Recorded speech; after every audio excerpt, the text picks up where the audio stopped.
Hello, everyone, and welcome once again to Library in Minutes, the channel where we bring the greatest classics of world literature to life in just a few minutes. Today, we'll dive into one of the most powerful, daring, and controversial novels in Latin American literature. The Time of the Hero, better known in Spanish as La Ciudad y los Perros, written by the Peruvian Nobel Prize winner, Mario Vargas Llosa. This book is not just a story, it's a raw, direct, and unfiltered portrait of adolescence, violence, and corruption inside a military academy in Lima, Peru. It strips away all the romantic notions of discipline and honor, and instead exposes the cruelty and contradictions hidden beneath.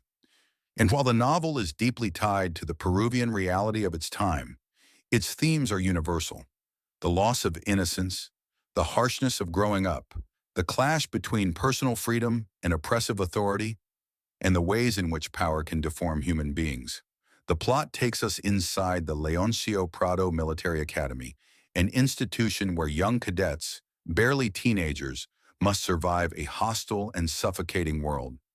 In theory, the academy's mission is to turn boys into men, to prepare them for adulthood through order and discipline. But in practice, what Vargas Llosa reveals is a miniature version of a corrupt society: hazing rituals, constant abuse, silence imposed by fear, and the survival of the most violent. And within this microcosm, we meet a group of unforgettable characters. There's Alberto Fernandez, nicknamed the Poet. He's intelligent, imaginative, and sensitive, qualities that don't fit well in a place obsessed with toughness. Alberto escapes the brutality of his surroundings by writing. He invents stories, composes letters for his classmates, and uses his imagination as a shield. He represents the power of words in a world dominated by fists and guns. Then we meet Ricardo Arana, known as the Slave. Timid, fragile, and shy, he becomes the perfect target for bullying. He doesn't fight back. Instead, he endures humiliation in silence, trying to adapt. But deep inside, he dreams of escaping the suffocating environment and living a normal life. His vulnerability makes him the most tragic figure in the novel. On the opposite end stands Jaguar, the leader of the cadets' secret brotherhood. He is tough, violent, and feared by everyone. To him, strength is the only law that matters. Jaguar believes that compassion and weakness are dangerous, and he imposes control through intimidation. He embodies the transformation that violence produces. He is both a victim of the academy and one of its cruelest products. Alongside him, there is the Boa, his loyal accomplice, equally aggressive and merciless. While Jaguar acts with cunning and strategy, Boa represents pure, brutal force without reflection. Together, they form the terrifying duo that dominates the cadets' underground world. Each of these characters represents a way of confronting the closed, oppressive universe of the academy. For the Poet, escape lies in imagination and creativity. For the Slave, survival means obedience and resignation. Though tragically, this will not save him. For Jaguar and Boa, violence becomes the only possible language, the key to dominance. The turning point of the story begins with a theft. The cadets, organized in their secret circle, steal the answers to an exam.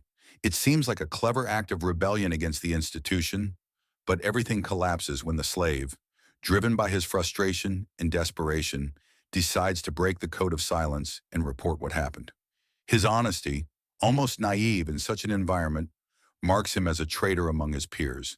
And in a place where silence and complicity rule, betrayal is punished with the harshest consequences. Not long after, during a military exercise, the Slave is mysteriously shot and mortally wounded.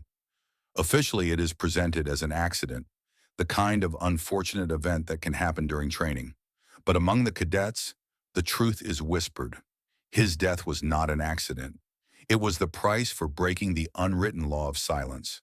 From this moment on, the novel becomes not just a story about adolescence, but also a brutal critique of corruption and impunity. Officers and authorities at the academy decide to cover up the case. They prefer silence, lies, and manipulation, rather than admitting that violence and crime exist within their walls. Protecting the institution's reputation becomes more important than uncovering the truth or delivering justice. The Poet, horrified by what happened, tries to speak up, to tell the truth about the theft, the brotherhood, and the Slave's death. but his words fall into a void. The system, with all its mechanisms of power and fear, crushes his attempt. It's not just that no one listens, it's that silence is imposed as the only possible response. The truth becomes a dangerous burden. And this is where Vargas Llosa's genius lies.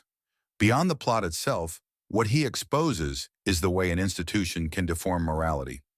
In the academy, values such as loyalty and honor are twisted. Discipline becomes a tool to suppress individuality. Weakness is eliminated, honesty is punished, and violence is rewarded. The boys are not being educated.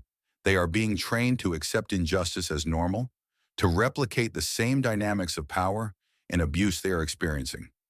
The narrative style also plays a fundamental role. Vargas Llosa doesn't present the story in a simple, linear way. Instead, he builds a complex web of voices, flashbacks, and inner monologues. Sometimes we are in the present, immersed in a military exercise. Other times we dive into the memories or fragmented thoughts of the cadets. This fragmented structure may feel challenging at first, but it powerfully mirrors the confusion, fear, and chaos of adolescence. It makes us feel, almost physically, the suffocating world these boys inhabit.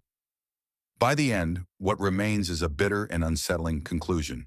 The academy continues its daily routine, as if nothing had happened. Silence prevails. Those who tried to fight back, like the poet or the slave, are defeated, erased, or silenced. And ironically, Jaguar, the embodiment of violence, emerges stronger. He adapts to the rules of the game, and in a corrupt system that makes him a winner. It's a cruel but realistic message. In a world governed by injustice, those who try to be honest rarely survive. When the novel was published in 1963, it caused an uproar in Peru. The military academy felt insulted and publicly burned copies of the book. Authorities accused Vargas Llosa of tarnishing the image of the armed forces. But far from being silenced, the scandal propelled him to international fame. The novel was praised abroad and became one of the pillars of the Latin American boom, the movement that introduced writers like Garcia Marquez, Julio Cortázar, and Carlos Fuentes to the world. Today, reading The Time of the Hero still feels uncomfortable and disturbing, which is exactly why it matters. The violence and injustice it describes are not relics of the past. They resonate in any society where institutions protect themselves at the expense of individuals, where silence is valued more than truth, and where power is maintained through fear. That's why the novel endures. Because behind its military setting, it reflects the universal face of abusive power. So if you haven't read it yet, I strongly encourage you to dive into it. It's not an easy read. It demands patience, attention, and even a willingness to face harsh truths. But it rewards you with a profound reflection on human nature, on authority, and on the fragile line between order and oppression. That's all for today in Library in Minutes. If you enjoyed this summary, don't forget to subscribe and share.